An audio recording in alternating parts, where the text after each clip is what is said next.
Joey, our president has a way with words. I want to take it to you. Which one do you want to tackle first, Nigeria or the narco-terrorists? Yeah, we'll go Venezuela.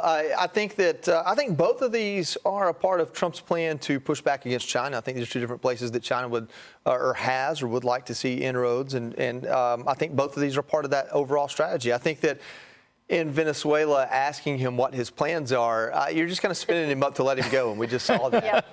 You know you're going to get that answer out of him. But also, that's part of his strategy. You don't know what he's going to do. That's been his doctrine, and it's been pretty effective. Kayleigh, I know we all enjoyed just listening to our president interact with reporters. It's nice to see a president interact with reporters. I'll just say it that way as well. In his comments about Nigeria and the persecution of Christians, you know, he put out that Truth Social post yesterday, guns ablazing. But to Joey's earlier point, you really just don't know what his plans are. What did you glean from that?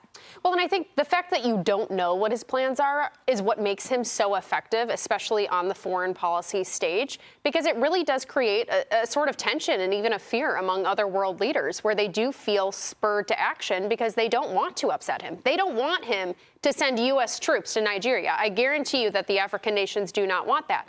But he's going to do it if they don't get their act together and really start doing their own work to stop the persecution of Christians in Nigeria. Right. Well, it's important that our president is discussing these important things. He touched on other things. Those were the big headline moments there. But what did you make of what we heard from the president? So first of all, on Venezuela, the Democrats need to check their outrage because Barack Obama launched 560 drone strikes against terrorists around the world. And Some he of said, which were U.S. citizens. Yeah, as U.S. citizens who were working with terrorists and on a battlefield. But we can debate that later. But he said that those were safe, legal, and effective, and he was right. And so are Trump strikes safe, legal, and effective. He has declared the cartels foreign terrorist organizations, and they are killing Americans. It doesn't matter whether they're doing it with planes or with poison. The Islamic terrorists killed 2,977 Americans on 9/11.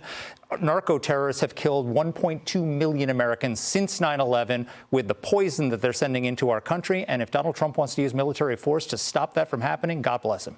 I agree with you, Mark. Hey, Sean Hannity here. Hey, click here to subscribe to Fox News YouTube page and catch our hottest interviews and most compelling analysis. You will not get it anywhere else.